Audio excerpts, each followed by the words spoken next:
తమిళంలో అపజయం పాలైన 10 నెలలకి కొద్ది మార్పులతో తెలుగులో విడుదలైన డబ్బింగ్ చిత్రం బంగారు భూమి 1954 అక్టోబర్ 29న విడుదలయ్యింది.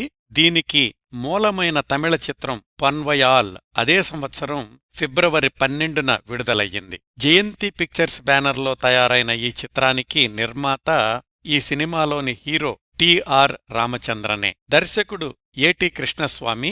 ఆయనక్కూడా ఈ సినిమా నిర్మాణంలో భాగస్వామ్యముంది. కల్కి అనే పత్రికలో వచ్చిన పొయ్యిమాన్ కరడు అనే సీరియల్ ఆధారంగా ఈ చిత్రం నిర్మాణమయ్యింది. ఆ సీరియల్ రాసింది కల్కి కృష్ణమూర్తి. అనగనగా ఒక ఊళ్ళో రాజు అనే అమాయకమైన రైతు యువకుడుంటాడు. తల్లి తండ్రి లేని రాజుకి ఆ ఊళ్ళోని మేనమామే పెద్ద అండ.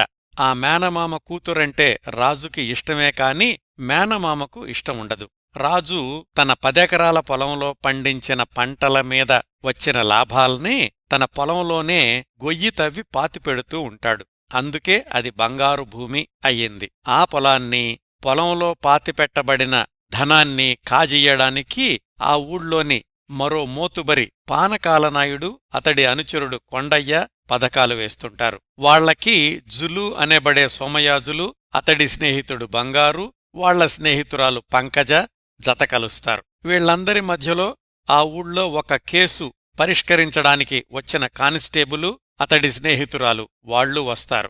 ఇంతమంది మధ్యలో రాజు తన పొలాన్ని ఎలా రక్షించుకున్నాడు, మేనమామ కూతుర్ని ఎలా వివాహం చేసుకున్నాడు అనేది ఈ చిత్రకథ. తెలుగులో మాటలు పాటలు రాసింది మల్లాది వెంకటకృష్ణ శర్మ. ఈ చిత్రంలో హీరోగా నటించింది టి.ఆర్. రామచంద్రన్. ఆయన మేనమామ కూతురు హీరోయిన్ గా నటించింది అంజలీదేవి. ప్రధాన విలన్ పానకాలనాయుడుగా కె.ఏ. తంగవేలు నటించారు. ఇంకా ఈ సినిమాలోని ఇతర పాత్రల్లో చదలవాడ కుటుంబరావు, నల్ల రామ్మూర్తి, మనోహర్, మైనావతి మొదలైనవారు కనిపిస్తారు. ఆసక్తికరమైన కాలక్షేపం కథ, మంచి పాటలు, నృత్యాలు ఉన్నప్పటికీ ఈ చిత్రం 2 భాషల్లోనూ విజయవంతం కాలేదు.